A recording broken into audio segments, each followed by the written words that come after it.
The reading is from Luke chapter 6, beginning at verse 1. One Sabbath, Jesus was going through the grain fields, and his disciples began to pick some heads of grain, rub them in their hands, and eat the kernels. Some of the Pharisees asked, "Why are you doing what is unlawful on the Sabbath?" Jesus answered them, "Have you never read what David did when he and his companions were hungry? He entered the house of God, and taking the consecrated bread, he ate what is lawful only for priests to eat, and he also gave some to his companions."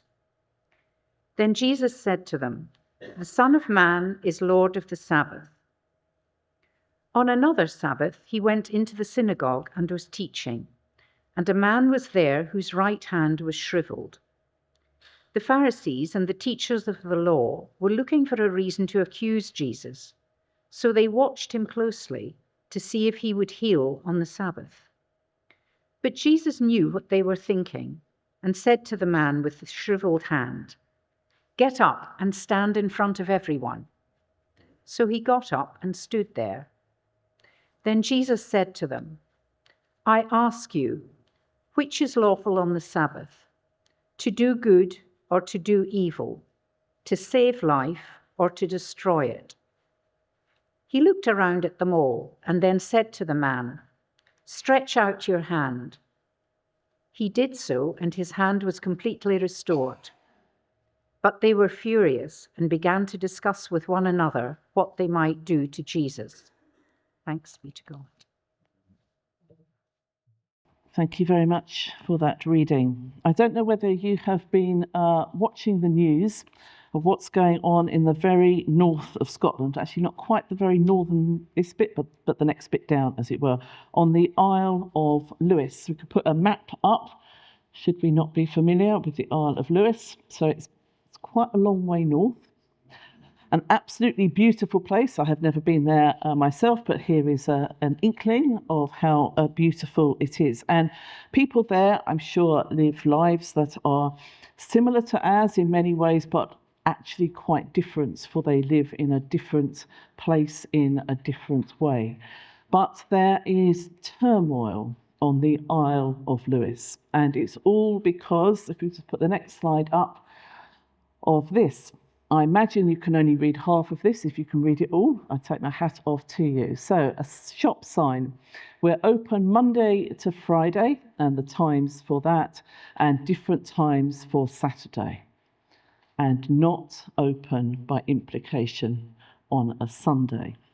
The shop in question, have we got a picture? Yes, next slide, is Tesco's. Tesco's is there, been on the island for a long time.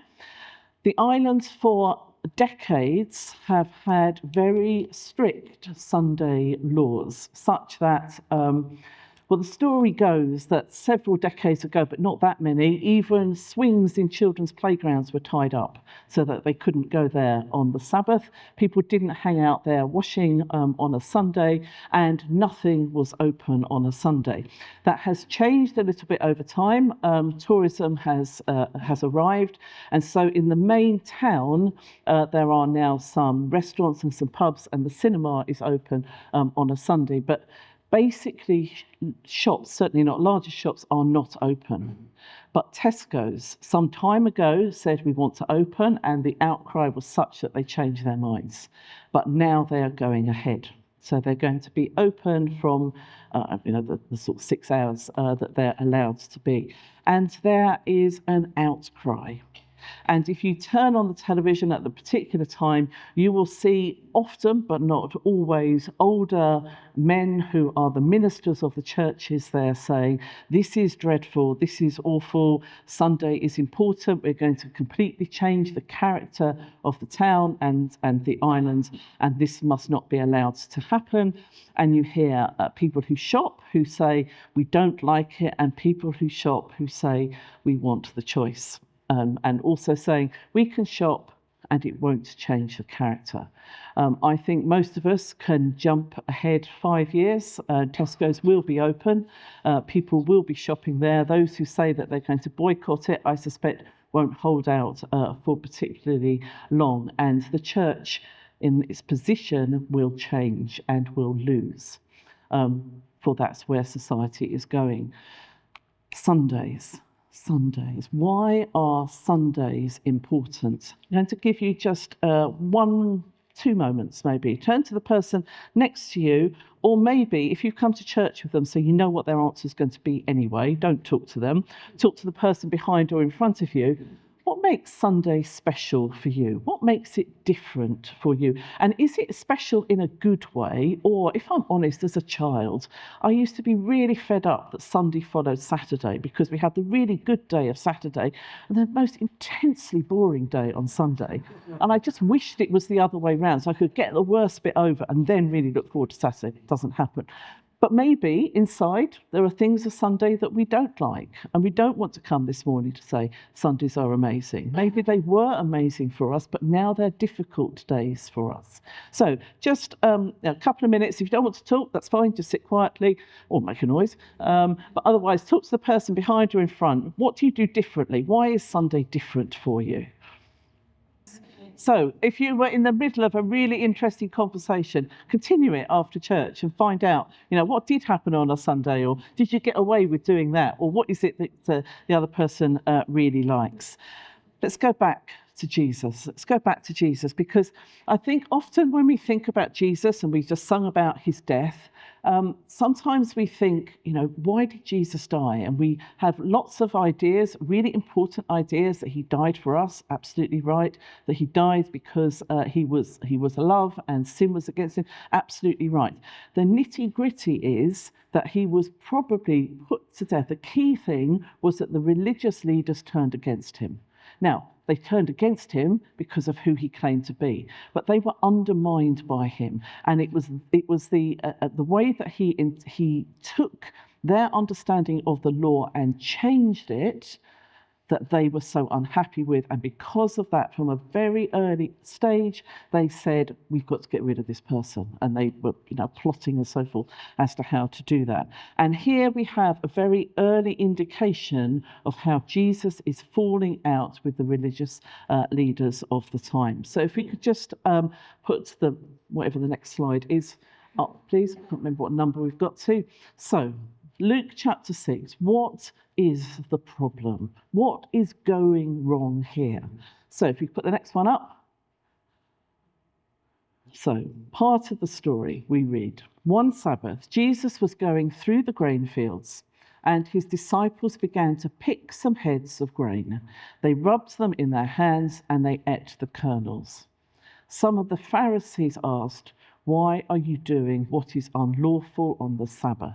So they were walking through, they were presumably hungry, they took the grain. There is no problem in doing that. You're allowed to do that. Then the second story, because we heard 2 different stories, on another Sabbath, Jesus went into the synagogue and was teaching, and a man whose right hand was shriveled. The Pharisees and teachers of the law were looking for a reason to accuse Jesus. So already they're looking, where can we get him? So they watched him closely to see if he would heal on the Sabbath. So eating on the Sabbath, clearly you're allowed to do that. Healing on the Sabbath, doing good, not healing, you're obviously allowed to do that. So the problem is not what Jesus did. It's not in the eating and it's not in the healing. So pop the next slide up. So it's not what Jesus did, it's when he chose to do it. Now, he didn't only do this on the Sabbath, but he did do it on the Sabbath. We put the next one up, please. So the Sabbath, the principle of the Sabbath for the Jewish people is enshrined in what they understand about God, and is enshrined in their law, and also in the sort of extra bit of the law designed to help people. So let's go back a long way. Genesis chapter 2. By the 7th day, God had finished the work he had been doing. So on the 7th day, he rested from all his work. Then God blessed the 7th day and made it holy, because on it he rested from all the work of creating that he had done. So this isn't a law, this is a principle, and it's a principle that God has given his people, not just the Jewish people, but all his people, that we work, and we may well work very hard, but out of 7 days, a seventh of it will be spent resting. And although these are pictures and so forth at the beginning of Genesis, if God needed to rest, how much more do we need to rest? So it's a principle not that God has just given, but God models for himself. He doesn't just say, you are to do this. He says, you are to do this because I do it. It is needed. It is necessary. So the Sabbath was important to the Jewish people, for it taught them something of God. The next slide, please. So, having done that, it then becomes enshrined in the Ten Commandments. So the sort of fundamental, most basic and maybe most important laws that there were in the Ten Commandments, we find the Sabbath being encoded there. Remember, the Jewish people are told to keep the Sabbath as a holy day. You may work and get everything done during 6 days each week, but the seventh day is a day of rest to honour the Lord your God. A law. So even if you're not going to hold on to it being something of God, here it is encoded. So you as individuals and you as a nation should keep this seventh day as something sacred. So we hear that in Exodus, and then the next slide. Exodus, we sort of have the Ten Commandments given at least twice, maybe more than that. This is the second time. 6 days you shall labour, but on the seventh you will rest. And then this bit, even during the ploughing season and harvest, you must rest. So however critical it is that you work, you must rest. And I read that and I think, that's not me. That is not me. If there is a deadline, if there is something that I think this really, really must be done, so that's fine. I'll just do this. I'll just do that. You know, I'm cooking a lunch or a meal on a Sunday. Oh, I haven't got this. I'll just pop out and get that. It's only one thing. I'll just go and get that. So however critical, and remember this is a farming community that these laws are for, how critical, if the weather has been awful all the way up to the beginning of the Sabbath and then the sun comes out, you may not plough or harvest. My goodness, that's a big thing, isn't it? That is a big ask. And I know that for myself, I would wiggle and squirm my way out of that. But the Jewish people did not. And the reason that they couldn't is that they have this model of God, there for us as well. They have it in their sort of fundamental laws. But then, in order to assist people to keep the Sabbath holy, the Jewish leaders, the Jewish authorities, built up a large number of examples, I suppose, of what you can and you can't do. So for fear that somebody might, what's called, work on the Sabbath, somebody might say, well, is this work or is this not work? So the Jewish law built up this sort of extra textbook, as it were, so that you could look up. So if I want to hem a skirt, is that work or not? And the Jewish law would then say, yes, you can do it for, this is made up, by the way, please don't quote this, you can hem for 10 inches, but you can't for 20 inches, or whatever it might have been decided. And we need to remember that all of those very detailed, we might think quite picky laws, are there for a good reason. The reason is that the Jewish law, that the Jewish leaders, the Jewish authorities wanted to stop people breaking that law. And rather than saying you interpret it for yourself, they say this is how you must interpret it. So it was done for good reasons, but taken to excess, as we've seen already in this particular story. So Jesus allowed his disciples to eat and healed people. That's not a problem. The The problem is that he's doing this on the Sabbath. So if you just put the next slide up. Okay, so Jesus' response. How did Jesus respond to the fact that the Jewish people are there specifically watching, specifically looking to catch him out? They watched him closely to see what he would to do. I sort of feel like maybe Jesus felt he was a teacher and Ofsted was, around, and they were watching closely. How are they going to deal with that particular child? And Jesus sort of was in the firing line. So how does he deal with this? The first thing he does is to challenge the Jewish leaders' understanding. So he doesn't say you're wrong. He looks at what lies underneath it. So this question of walking through a grain field and plucking bits of grain in order to eat, he says to them, sorry, could you pop that slide back again so I can read it? Jesus said to them, have you never read what David did when he and his companions were hungry? This is King David, held up by the Jewish people then and now as being the sort of epitome of a king, perhaps. The Jewish nation was strong, it was powerful, it was economically successful. He was a great king. A few faults, but generally a great king. So he said to them, don't complain about my disciples. Look back. Don't you remember, you who've got all the laws in your history, David himself entered the house of God and taking the consecrated bread, this isn't just things out of a field, consecrated bread, he ate what was lawful only for priests to eat. And he also gave some to his companions. In other words, David too broke those rules. He also ate what you say he shouldn't eat, for he was hungry and his companions were hungry. So Jesus is saying to these people, when you say your understanding is that you can't even take a kernel and eat it on the Sabbath, look at the bigger picture. For David, your great king, looked at the bigger picture. And when food was needed, he ate what was apparently he was shouldn't have eaten. And then the next one. So when Jesus is coming to the synagogue, there's this man with a shriveled hand and he's being watched. What's he going to do?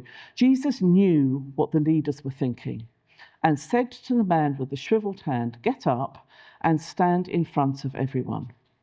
So he got up and stood there. Then Jesus said to the leaders in particular, I ask you, which is lawful on the Sabbath, to do good or to do evil?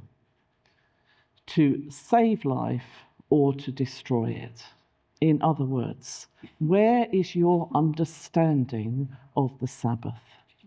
Your laws are going to stop me, if I follow them, from giving new life to this man because you say I shouldn't do it today. But the bigger picture, the understanding that they should have had was that the laws were there to preserve life. The laws were there to keep people within the law, and the law is what gives them access to God. So he looks at them and changes, he hopes, their understanding. You think this is wrong, but David did even worse, and you think he's good. You look at this man and you say, I shouldn't heal him, but the law is to give life. And you have honed it down so that it is stopping life. It is curtailing life. It means that people can't have this joyous experience of knowing God. So Jesus was confronted, not for what he did, but when he did it. And he first told the leaders, look at the bigger picture. And then if we put the next slide up. Okay, Jesus' response, he challenged their understanding and he also laid claim to a greater power. This must have been the Jewish leaders' nightmare. Not only is he breaking their laws, but he's also claiming something for himself. If you could just put the next slide up, please. Then Jesus said to them, the Son of Man is Lord of the Sabbath, not the other way round. Lord of the Sabbath. In other words, all your rules are there to ensure that people keep the law and gain access to God. But effectively, Here I am. Here I am. I am God, and I allow my people to eat on the Sabbath, and I will heal. And if they looked at him and thought, who on earth is this man? How can you possibly say that? He then proved it. Then he said to the man, stretch out your hand. He did so, and his hand was completely restored. Here is the evidence that Jesus is Lord, Lord of health, Lord of healing, and therefore Lord also of the Sabbath. So he challenged their understanding. He made them think perhaps in a different way, but then he proved it to them. Don't just take my word for it. Here is the evidence. And now I am restoring this person to a new life and a new way of living. Put the next slide up, please. So, Jesus, there was a problem. He changed their thinking and he took action to prove it. Sundays. Are they good days or bad days? I wonder. If you put the next one up, please. And click on the next one. First of all, whatever we do on a Sunday, it can be a day to remind us of the essentials of God. It reminds us that God was creator, and that as creator, he then continues to be interested in his creation. He holds us in the palm of his hand. And a day just to pause and to remember that. But it's more than that for us as Christians. As we sang, this is the day that the Lord has made. Absolutely, the Lord has made this, and indeed tomorrow morning and the next day. This is also the day that he rose again. So every Sunday is like an Easter Sunday. It's a reminder that our God is not only a God that created, but also came to this earth, joined us, died, and rose again. And then even more than that, this is the day that the Spirit came. On a Sunday, Pentecost, the Spirit came on that first early church and is still with us today. So Sundays can still remind us of the essentials of God. Secondly, Sunday can be a day of rest. In the last 3 years, I sort of queried that particular claim, but maybe a different day. So there are many people who have to work on a Sunday, people on whom we depend to ensure that our lives continue to run smoothly. But the principle of a day of rest is still important. And I suspect that there are many of us who need to re-evaluate over and over again how in our life's experience are we actually enabling some time just to stop, some time to relax, some time to switch off, some time to sleep, maybe, whatever it is that we need. So Sunday for us, a day to remind us of the essentials of God, a day of rest, even if it's not actually Sunday itself. But thirdly, not just for us. There was one thing that when I heard this minister in Scotland, who clearly feels very passionately about Sunday trading, and I have a lot of sympathy for his viewpoint, but it was a bit of a rant. But there was one bit that stuck out for me. He said, we have a right to follow Sunday as we want. I thought, interesting idea. But then he said, and others have a right for us to allow them to do it as well. And I stopped and I thought, all those times that I pop into a shop, all those times that I fill up with fuel on a Sunday, all those times when now I take a package from somebody because Amazon, delivers, there's no stopping when Amazon will deliver. All of those times when I click, delivery as soon as possible, do I stop and think, I'm stopping that person have their Sabbath? Sabbath is a day of rest. It is a day to stop and remind us of those essentials of our faith. God is creator, he's restored to life, and also he's given us his Spirit.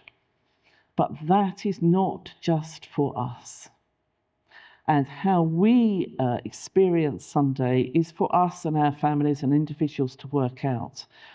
But we need also to raise our thoughts and be concerned for the people we know, the people we love, and the people who we encounter, and the people we force to work for us as we take advantage, perhaps, of the fact that they are working. Jesus said, "The Son of Man is Lord of the Sabbath." That's his Sabbath, that's our Sabbath, and it's the Sabbath of our community as well.